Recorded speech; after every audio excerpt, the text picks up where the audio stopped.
Hi everyone. Today we're going to be looking at chapter 3 of your Sapolsky book, and that is dealing with the cardiovascular system, the effect of stress on that system, how it alters its activity, and also what are some of the long-term effects of stress and overstimulation of the sympathetic nervous system on your cardiovascular system. So let's get to it right away. I want to make sure we get through this so that it is accessible for you. We will set up our slideshow. Please feel free to follow along in the partial or just look at this, whatever is comfortable for you. I have altered the order of some of this material since the first version that I had posted, and I am updating that so that you will have this exact version. So first, think about what the cardiovascular system does. And we will go through that little by little, but before even going through those specific areas of that system, let's think about when you're running from a bear. When you see that bear and you need to start running, one of the first things that will happen is your heart will start beating faster. That's because of your sympathetic nervous system stimulation. It increases the sympathetic tone and decreases the parasympathetic tone when your cardiovascular system is responding to a major stressor or a threat. So first, very basic, very simple, the heart physiology and anatomy. First, you all know, I'm sure there are 4 chambers, although sometimes people have kind of like the wrong idea of exactly how they're positioned. But these 4 chambers, blood enters what is considered to be the right atrium from the body and then goes to the right ventricle. So we're coming in right atrium, and then it'll go down to the right ventricle. And then it will go to this pulmonary pulmonary trunk, which is within this illustration here. And to the left atrium, which will now be up here.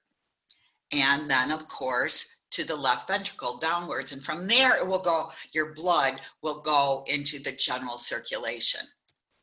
So the next thing that needs to happen for normal function is the 2 atria need to contract simultaneously at the same time so that they will squeeze the top part at the same time.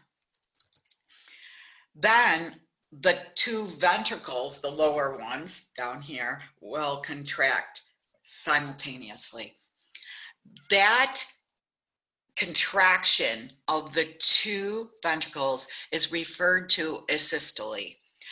When you get your blood pressure done and they tell you it is a 120/75, which is like a good one, a good blood pressure, that upper number is your systolic pressure, the systole, the time when your 2 ventricles are contracting simultaneously.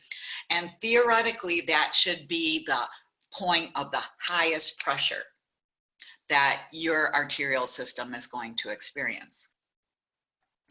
Now, in between these contractions, the heart itself, remember the heart is muscle. The muscle needs oxygen, glucose, it needs to receive these kinds of nutrients. And so that blood flow to the heart muscle itself is essential. And so it is supplied with blood for its own use during the time between contractions. And that happens via the coronary arteries. So lots of times we say the arteries take, blood from the heart to the body? Well, in this case, we kind of have to think of the heart as being part of your body, because the coronary or heart arteries will actually carry blood to the heart muscle. And that is diastolic or diastole, the lower number of your blood pressure. So theoretically, that should be the lowest point of pressure, the least amount of pressure that your arterial system is going to experience. Human hearts, you know, typically it's said the average rate is around 72 beats per minute. That varies amongst individuals. It of course varies depending on what you're doing, but if we're talking about resting heart rate, you're sitting there, you're not upset about anything, you're not experiencing physical or extreme emotional pressure, then a resting beat of 72 would be about average. Again, we're all different. Since I got my Fitbit, and I now know a whole lot more about myself, sometimes not good stuff, but there it is. I have found that my resting heart rate tends to be between 60 and 64 beats per minute.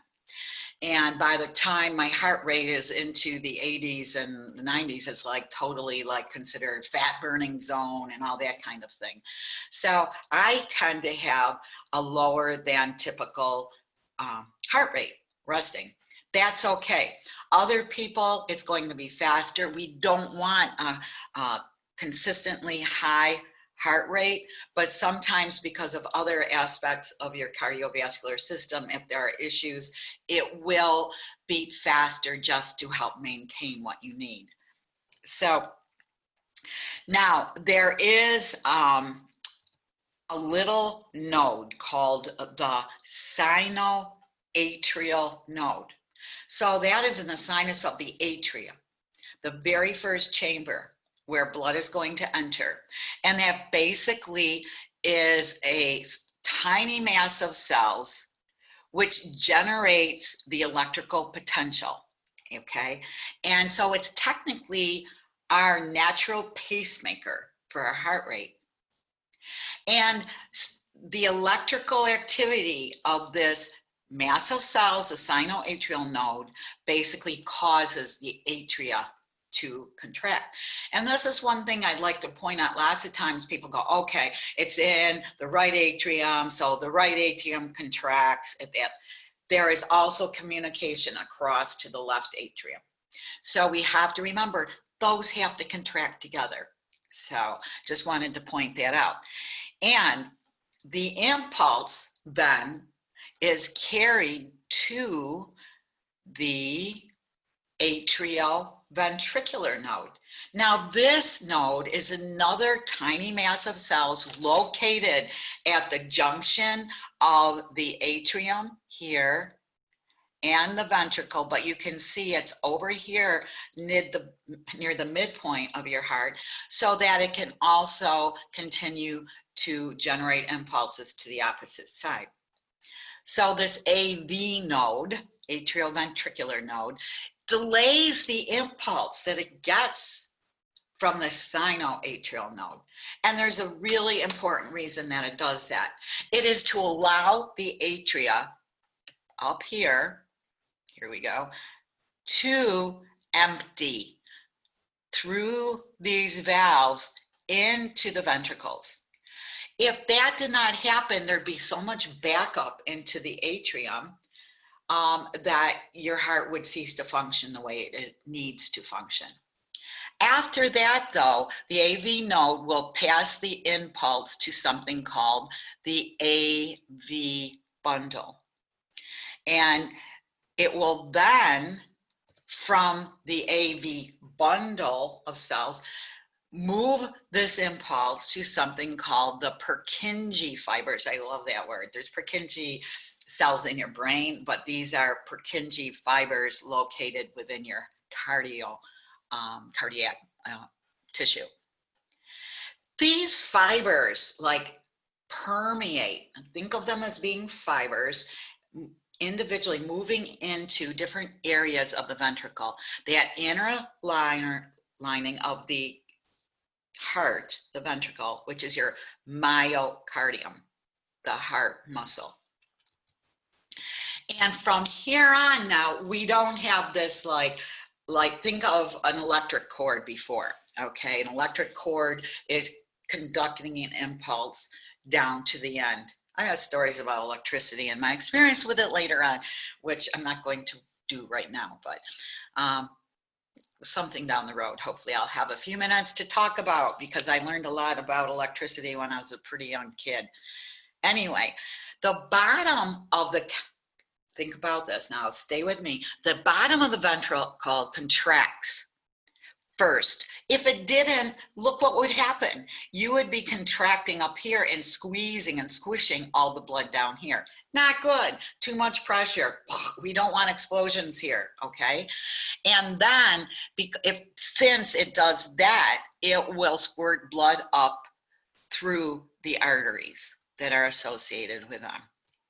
Now, heart fibers themselves are all interconnected, all like connecting within each other. And this network is called a syncytium, all right? So I've spelled it here for you, syncytium. So it's kind of important for you to know that particular term. However, really interesting thing about heart tissue is that is in and of itself self-excitatory.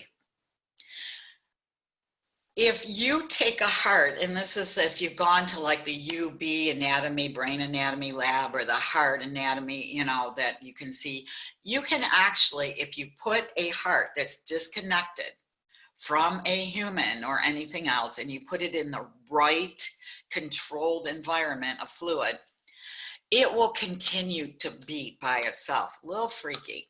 However, it's not going to beat at anywhere near the 70 beats per minute, okay? So that SA node that we talked about is the natural pacemaker, because its rate of re-excitation is the fastest.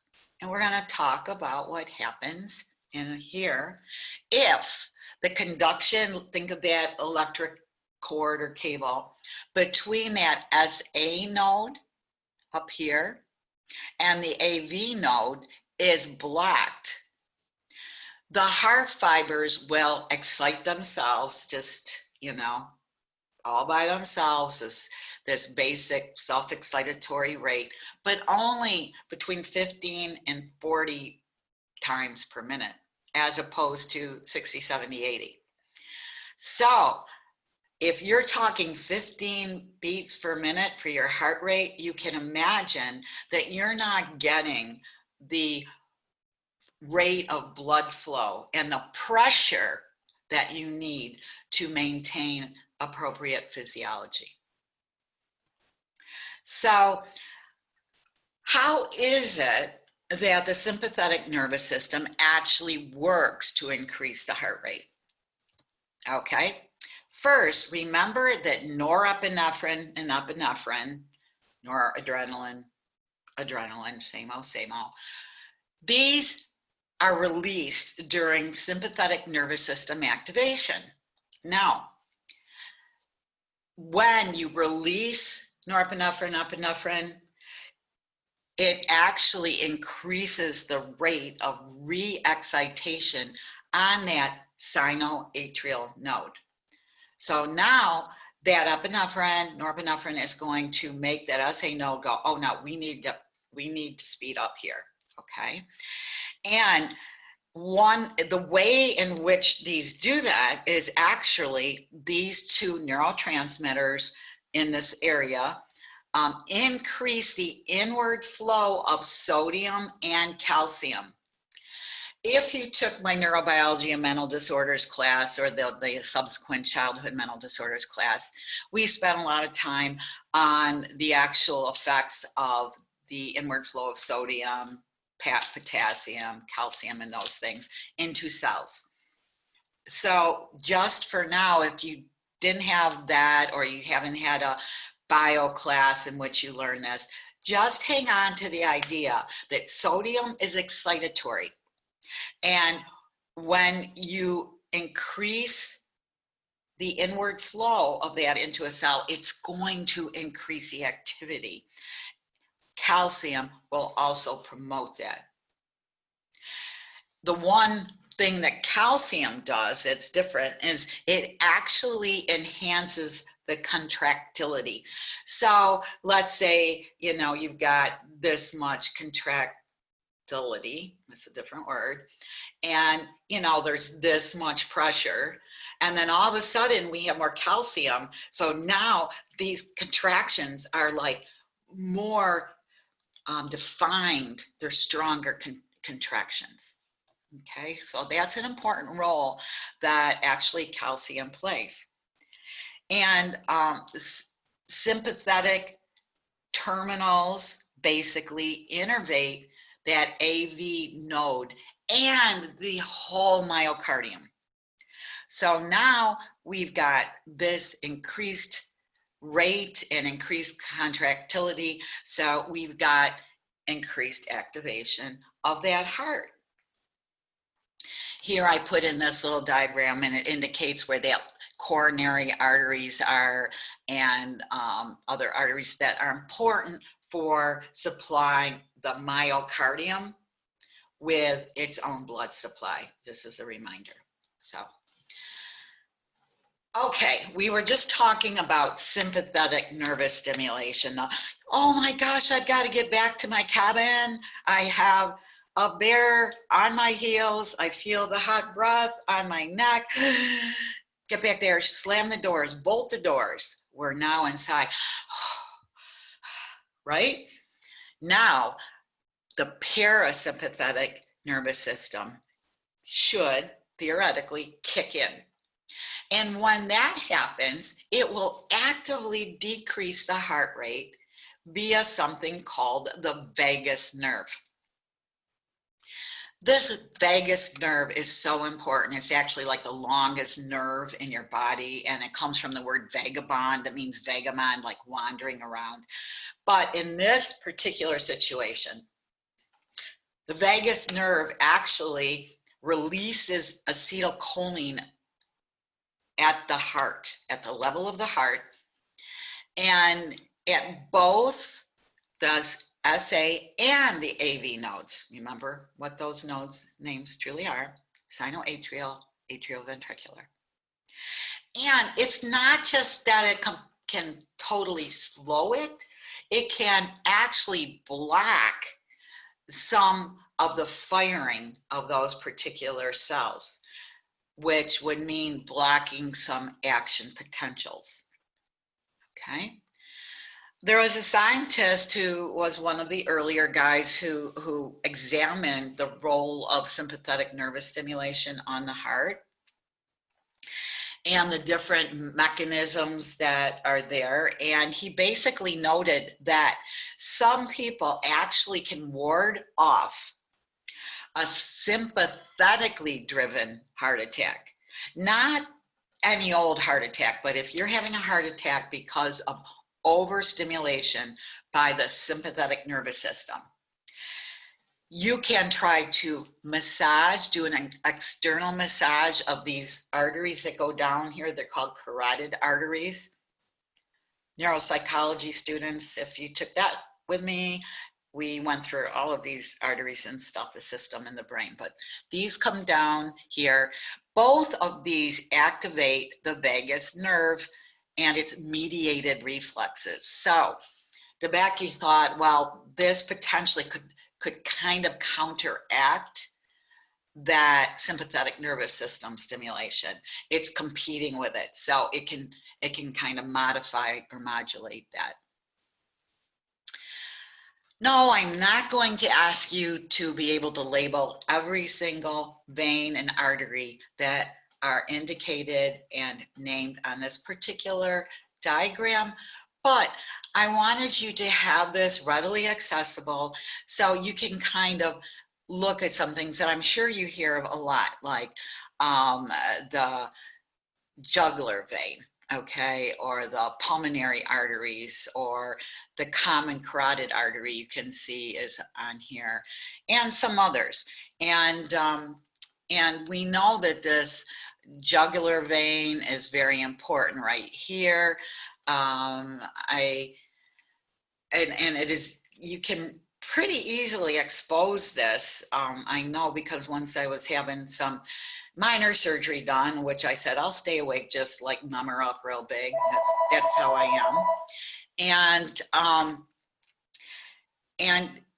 there was a lymph node that was. Call from Schmidt, Alberta. I gotta stop. Call from Schmidt, Alberta. Sorry, let's just wait a minute. I can't get to the phone to stop the call, and you'll probably hear a message in a minute. I should have turned everything off. Sorry, apologize. Anyway, just pretend that was somebody knocking at the classroom door. Okay, so as my surgeon was cutting in to kind of take out a lymph node to have biopsied, you know, I'm feeling, and it's one of those weird things like at the dentist's office where maybe you're not feeling pain, but you can feel stuff, and it's weird. And I remember laying there looking at a clock on the wall going, okay, it's been 3 minutes, all right, it's 4 minutes. Okay, it's taken a while. And he's going, okay, I'm here. And then all of a sudden he goes, okay, here's your jugular vein. And I'm like, wish you hadn't told me that. Just wish you hadn't told me that. Anyway, obviously I survived.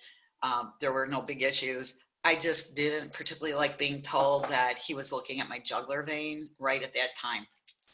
So anyway, little story. So, okay, how else do we increase blood pressure? Sapolsky has a beautiful hose analogy that he uses. And again, I get frustrated because I'm like, oh, I can think of a really good analogy, and then Sapolsky does it first. So he said, if you want to squirt water, or in this case, blood, a long way and quickly, okay, you have a fire that's starting way out there, and you need to get water on it fast and out there a distance. You don't want a big old floppy old hose that's like a marshmallow. No, you don't want one that's huge in diameter either, because it's going to take so much water or blood to fill it that the pressure is going to be very, very low. No, we want a smaller diameter and a fairly rigid, not too rigid in the case of your cardiovascular system, of course, so that you can get that blood or water squirted out there fast and at the distance of the pressure you need, Briefly, I'll scoot through this as quickly as I possibly can. Components of the system, the circulatory system, include arteries. And again, I kind of mentioned this earlier when we were talking about the different chambers of the heart. Most of the blood from, and I have form, sorry about that, from the heart to the body utilizes arteries. So arteries carries most of the blood from the heart to the body. The one artery carries blood to the actual cardiac tissue, muscle tissue. And they are wrapped with a circular muscle. So if you have this and then you have a circular muscle around it, it will constrict, it will tighten when the sympathetic nervous system innervates them. And that's what will increase the pressure throughout your body. Now, secondly, we've got veins, and most of the time we're talking about vessels, blood vessels that take blood from your body back to your heart. These have relatively little smooth muscle. And so, and especially if you think about coming all the way from your feet and up your legs, we don't have that smooth, tight, circular muscle around it. So we depend on pressure being built up and forcing the blood up through these veins, and then there are little valves that will like shut down and close up a bit to make sure that blood doesn't sink back down into your lower extremities. And the next thing are the capillaries. We're going to talk more about this when we get to the lymphatic system, but I'm going to go into a reasonable discussion right here. Basically, these are a fine meshwork of vessels that connect the arterial and the venous systems. And we need exchange of fluid, nutrients, and waste between the blood and tissues. And this occurs across these capillary walls. So here are some indications of where these arteries and veins are in the capillaries, and how it has this connection. Whoops, the lymphatic system, and this one for sure, I'm just saying something briefly, because when we get to immunity, the immune system and stress, I will be talking more about the lymphatic system. But for now, fluid that passes through the capillary walls into the surrounding tissues is referred to as interstitial fluid. And the lymphatic system is important because some of this can accumulate, some of this fluid can accumulate in these lymph vessels. Other is returned to the capillaries. So again, more later. In fact, I won't do that till after the first written exam. I kind of move things around a bit. So by now, you should already have a good sense of what the functions of the circulatory system are, because I've been trying to mention them as I go through. However, to list them a little bit more specifically here, it is essential for the transportation of oxygen and nutrients of various forms to tissues. Wherever you have metabolism, and that means what are you doing with the oxygen, what are you doing with the nutrients, you're going to have waste. So you need to remove these wastes from the tissues. And that is also accomplished by the circulatory system. And it requires that adequate blood pressure for two very important reasons. That plasma must be extruded, kind of like pulled through leaky capillary walls. So when we have capillaries, the cells are so tightly packed that fluid can't leak through a little. And that's important. And then it can get to tissues where it delivers the nutrients and in turn picks up the waste and takes them back.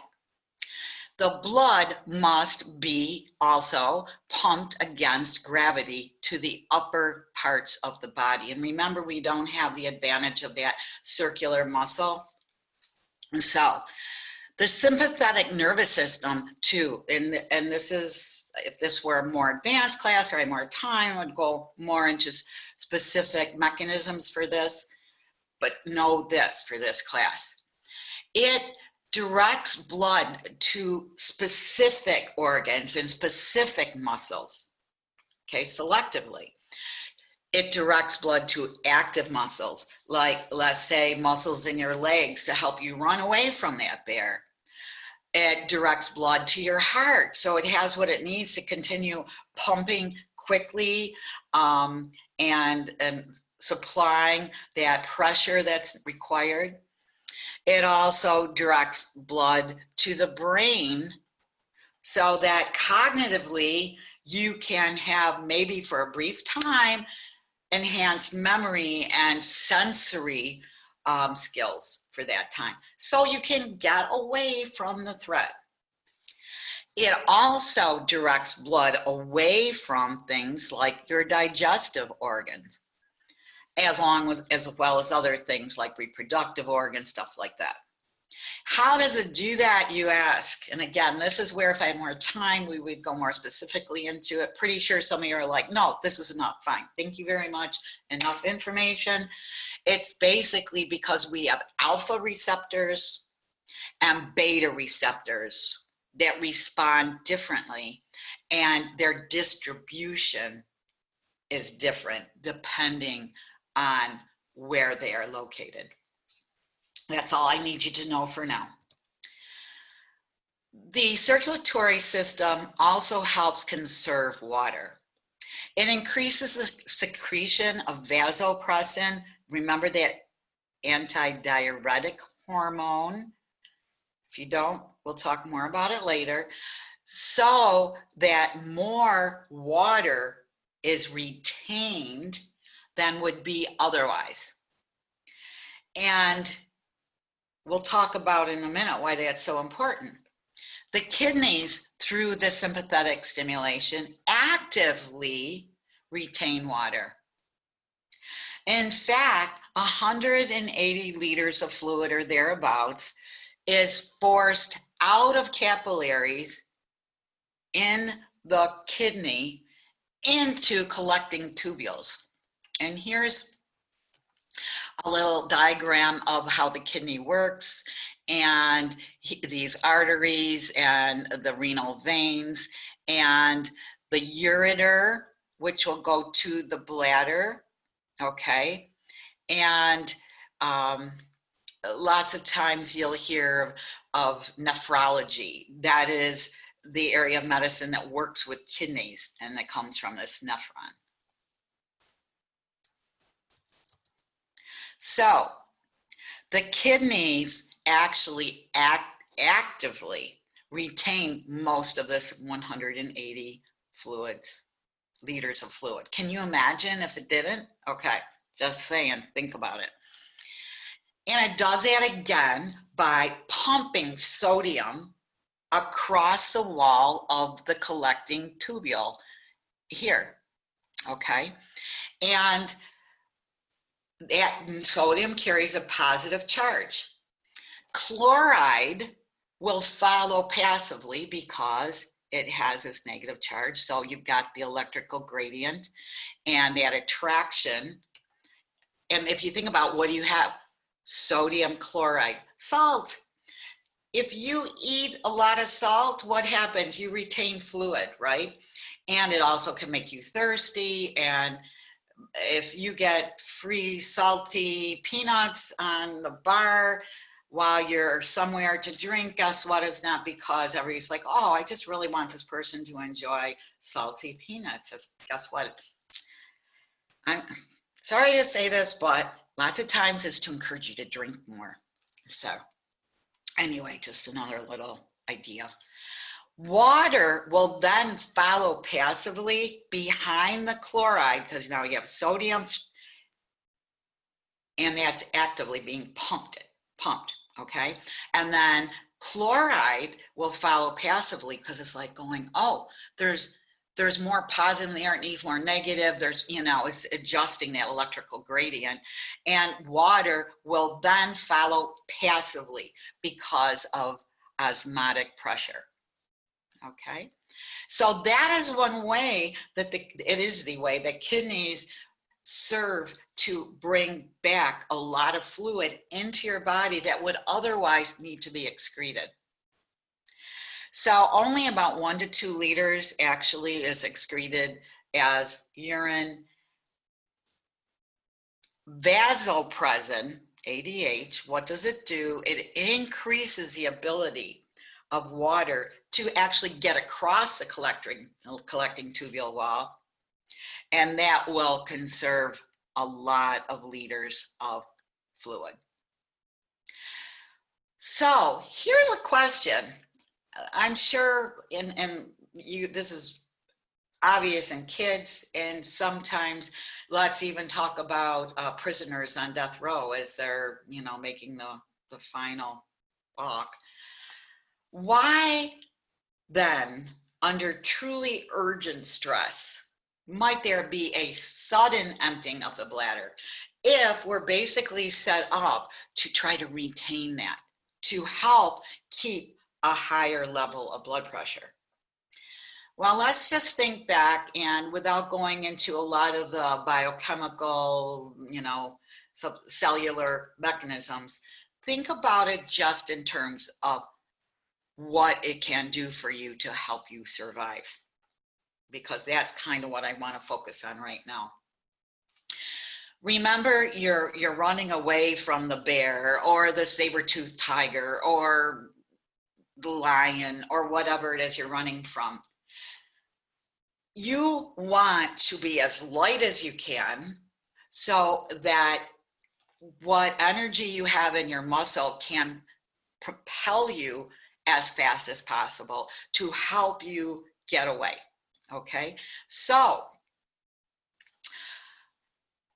during that time, you think, well, how much can that change?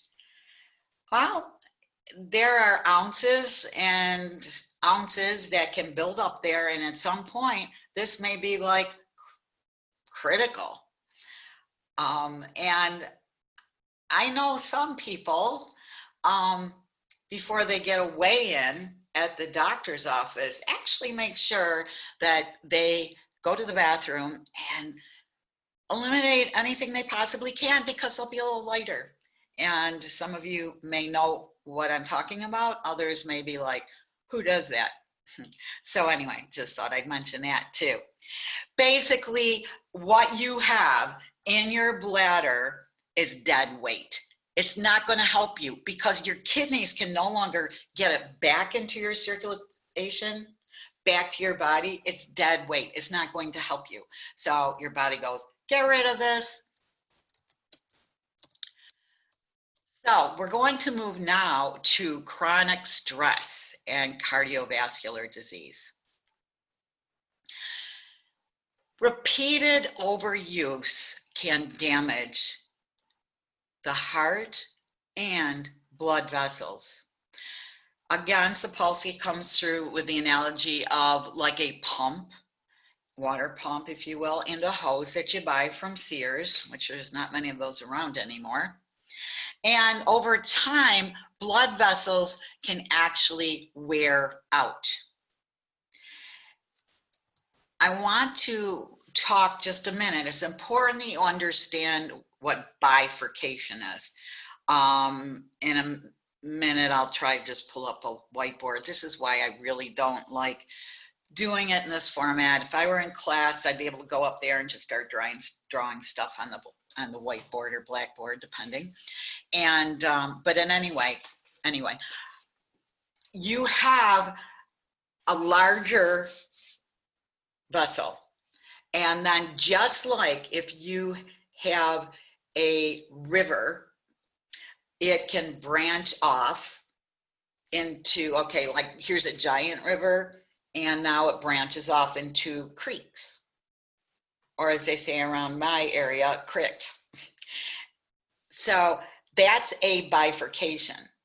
And then down the way, it divides up into smaller and smaller units, more bifurcations, until eventually you've got this little network of units that originated at one large point and it kept getting into smaller and smaller units, or from a river to creeks to streams to little runoffs.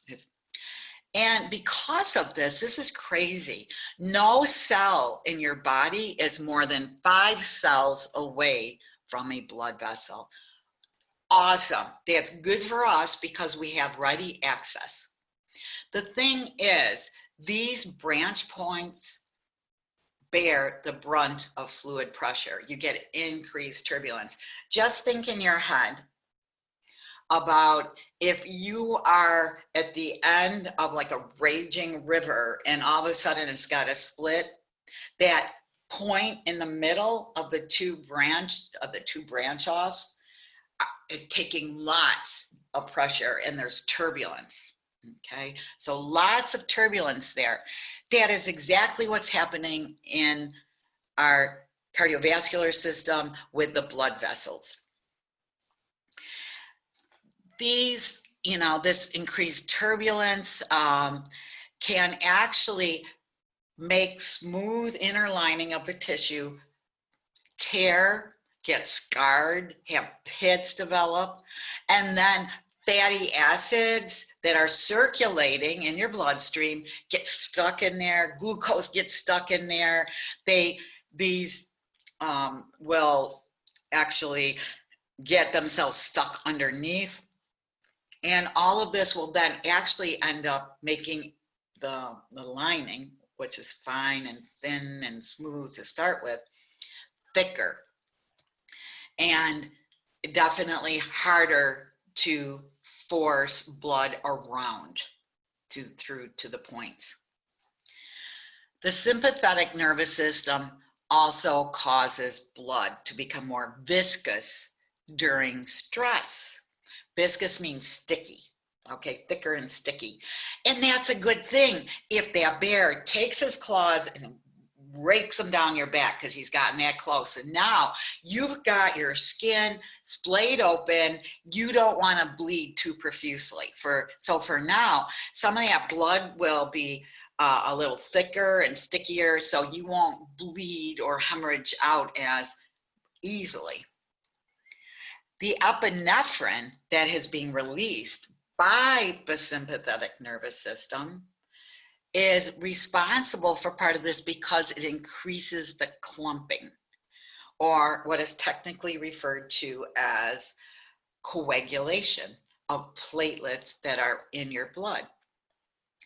And this is good in one aspect, but now we have these clumpy platelets and stuff. They also can get stuck, aggregate, clump together, which is aggregating, in those tears of the lining that have already occurred because of that pressure and turbulence. There are other cells called foam cells that are cells that are full of fatty nutrients, which is great for getting to parts of your body where you need them, but they're not great for sticking to these areas that are already getting thicker and plugging up some of the roots for your blood.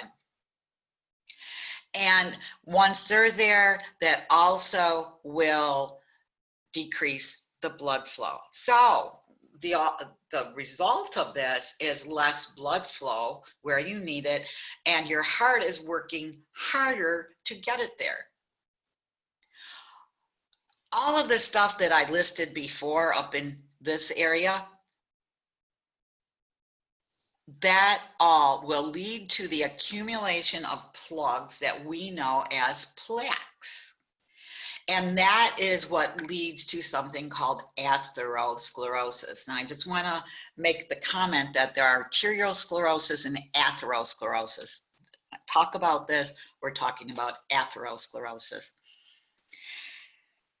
What has been found over the past couple of decades, maybe, is that an important marker for assessing the amount of inflammatory damage that's been done by this process is something called C-reactive protein, or CRP. Move you over here a little bit. I don't like my... So anyway, this can be detected in blood work, and this protein is actually made in the liver and actually secreted in response to the signal that there is an injury. And if you have all this scarring and pitting and tearing in the lining of these areas of your blood vessels, that's going to send the signal, damage, injury, damage, injury, and your liver will secrete more CRP. And the CRP will migrate to that damaged vessel and promote inflammation, which you're like, well, that's not good, but it's part of the whole process down the road. So we'll be talking more about that right after the first written exam. It has turned out that CRP levels are actually a better predictor of cardiovascular disease than is cholesterol. And so that is giving us more information. You can also, like for other disease processes, just not CVD, but for example, rheumatoid arthritis.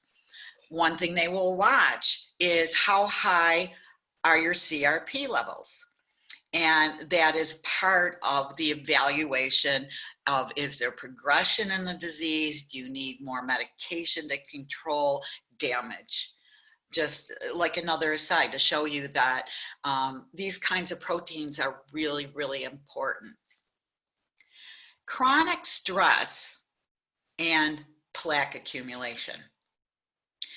Okay, so if you have chronic stress, now remember, all of these processes are fantastic for an occasional trip running away from a bear. You are, okay, it's not like all day, every day, are you running from herds or a bear or pack of wolves or whatever you want to talk about.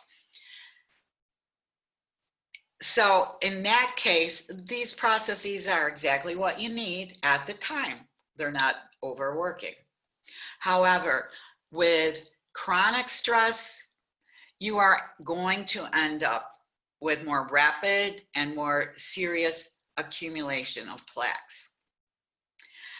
There's been a lot of investigation of stress, social stress in primate, like monkey troops, chimpanzees, things like that, and rats as well.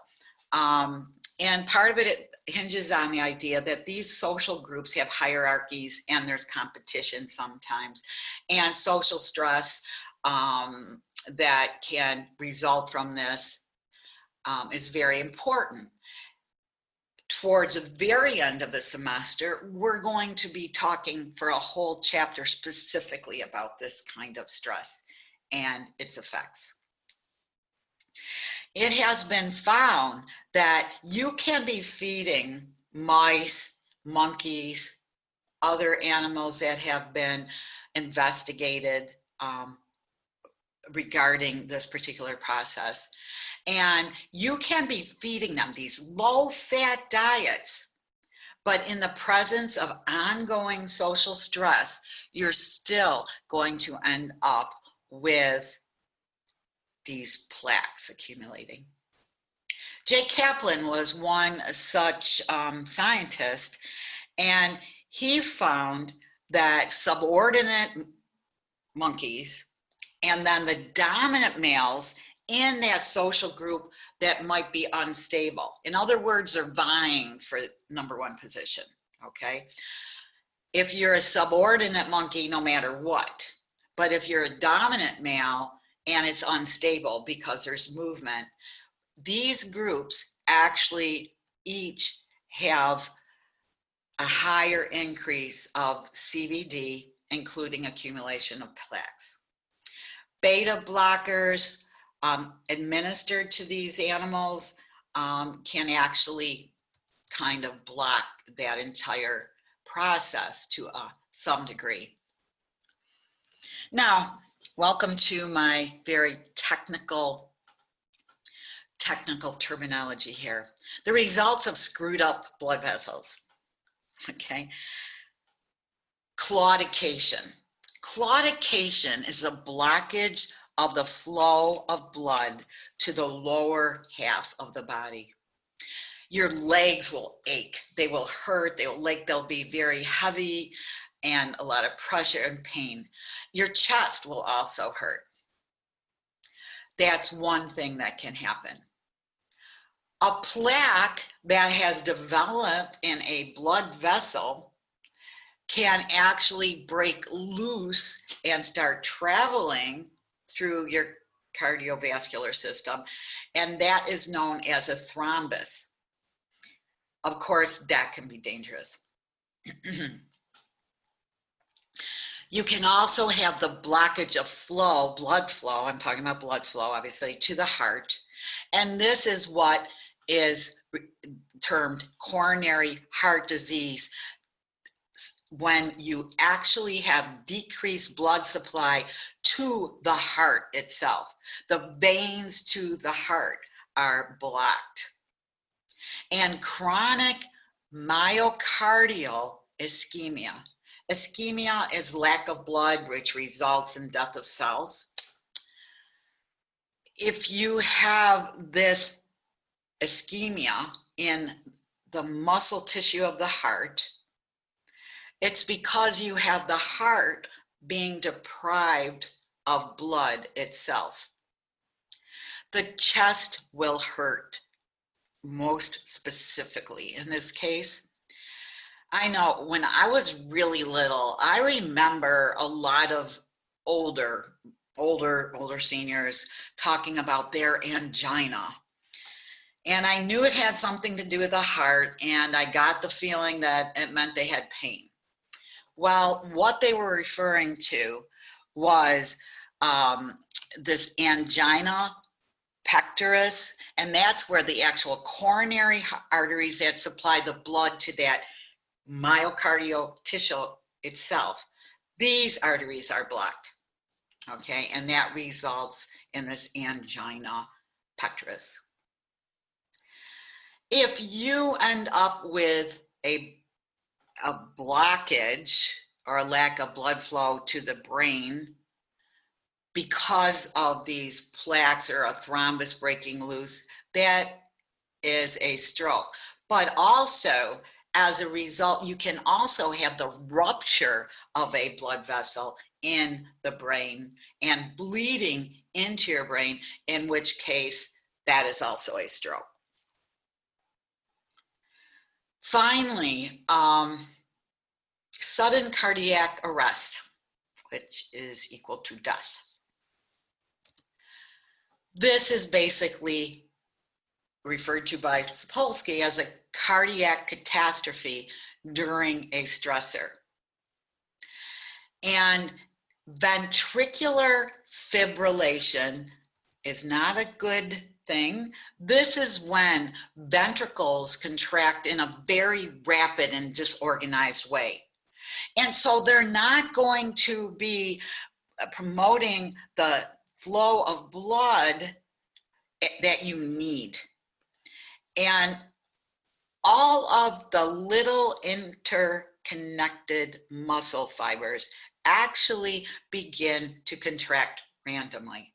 So instead of them having like, okay, I'll go, you go, I'll go, you go, all of a sudden you have all the, like popcorn, you know, just randomly popping.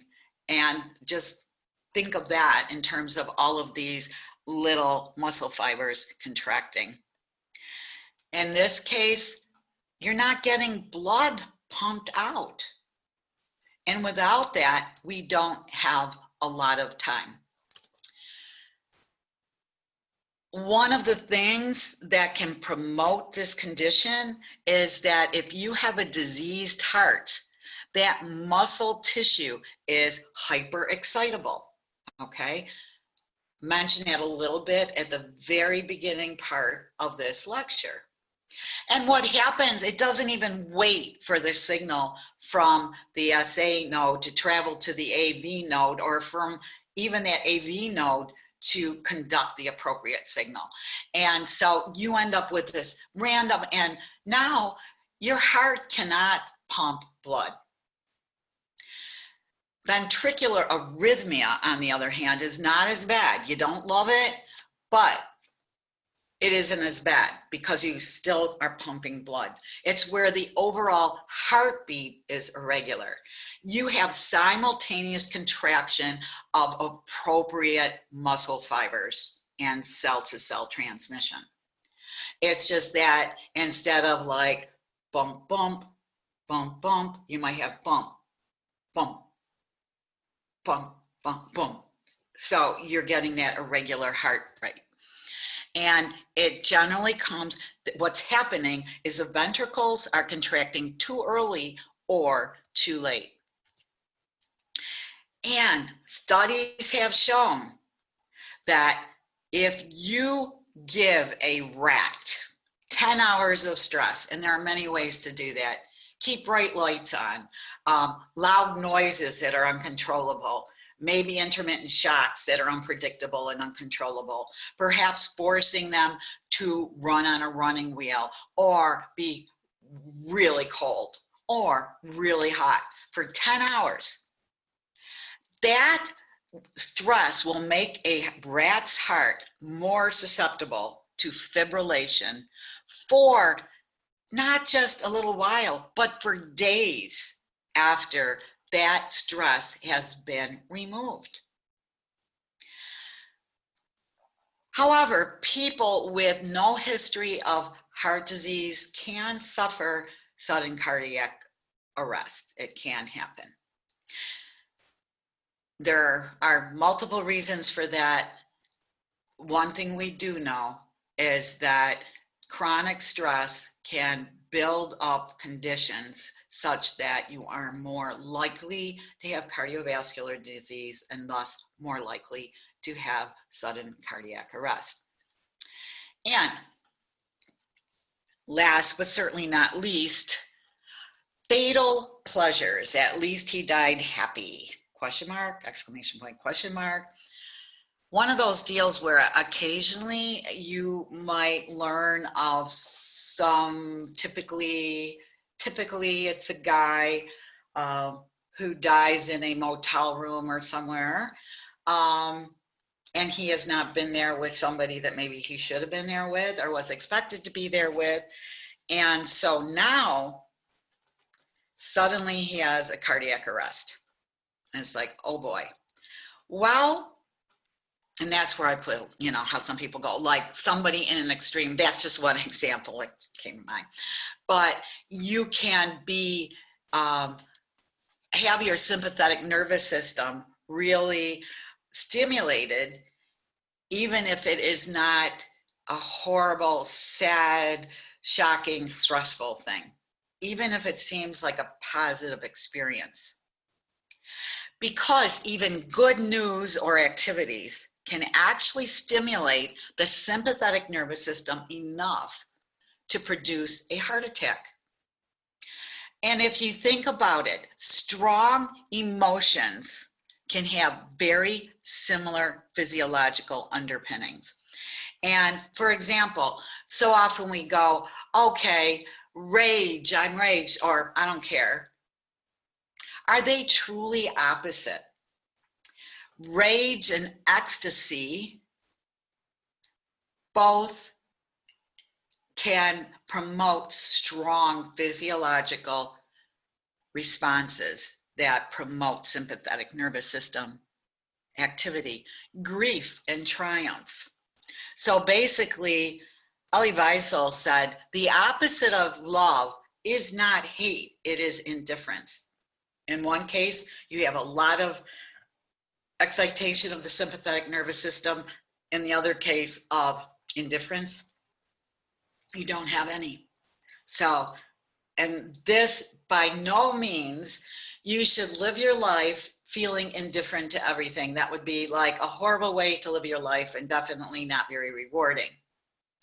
The idea here is that it's important to remember that it is these opposing strong emotions that can still promote excitation of the sympathetic nervous system. This idea of voodoo death, very interesting concept. Its technical term is psychophysiological death. A couple of scientists who worked together on this, Davis and DeSalvo, actually documented this pretty well in some of their work, and there are others as well.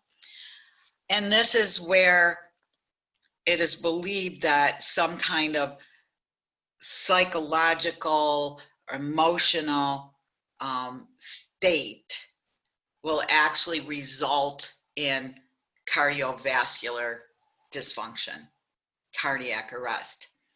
And there's two opposing theories. The first was put out by Walter Cannon, who you should remember from the very first lecture. He said it's overactivity of the sympathetic nervous system, that you are like, oh my gosh, somebody's put a curse on me. I'm going to die in 48 hours. Oh my gosh, say 47 hours, say 46 hours. And that stress, that emotion, that stimulation of the SNS actually leads to that sudden cardiac arrest. Now, Richter said, no, it's too much of parasympathetic nervous system activity. What happens is it's like psychological death. Somebody just gives up hope. And when that happens, you basically have so much acetylcholine just going onto your heart, slows the heart rate, actually stops some of the action potentials, the firing. And as a result, your heart rate slows down until it stops. This particular situation is referred to as a vagal storm. It's thought that Cannon is probably right when you actually look back at a lot of the research. However, I have a couple things I just want to throw out there to you right now. First, the idea that it's overactivation of the sympathetic nervous system that would cause this psychophysiological death depends, it's totally dependent on the idea that the victim is aware of a curse or what somebody's trying to do to get them to die. If you're not aware of it, there's no way that you're going to be having this sympathetic nervous system overactivity because you are anticipating this negative experience to occur. The too much parasympathetic nervous system also depends on, you need to know that something's going or is supposed to happen to you, and that there's nothing you can do about it. So in both of those cases, voodoo death is dependent on the victim or the so-called victim's knowledge of the curse or whatever. I would like to mention something about the vagal storm, however. And again, I'm throwing this out there for you to think about. I know, and for this one example that I think I'll focus on right now before I wrap up this lecture, older couples, seniors who have been married for decades, and have been together and have a very close relationship. I have seen more than once where one of those individuals will pass, and the other one who remains, even though they have no overt medical condition that should predispose them to a death in the near future, they will die suddenly. And lots of times we hear people talk about this and say, he died of a broken heart. I would like to suggest that you think about this and think about, is it possible that we have something like this happening? Just a thought for you to consider. Okay, I'm only mentioning a couple of things and then that will wrap us up, because we are going to be doing a complete lecture again towards the end of the semester about individual differences and different personalities. The idea of a type A personality has been was oversimplified, especially when it was first used. We will be developing that concept far more and finding out that there is one specific aspect that is present in some people who have what has been termed a type A personality, which actually predisposes them to stress-related disease. And so Having said all that, hope you followed. Yeah, excuse the idea that my phone rang. It was my mom checking in on me, so I better call her back right away. And I hope that my narration has added something to this. I just don't want you to have to sit there and read, like, and then even using my outline go, well, this is what she really wants us to focus on. So as long as I look these points up, I am really, really hoping that my narration and examples help you, you know, kind of get some concepts, and maybe just hearing it helps a little bit. So having said that, good luck with this particular chapter. Pretty basic, pretty, I think, easy to grasp. And very shortly, I will be working on chapter 4 and get that up for you so you can work ahead for next week. Okay, thanks.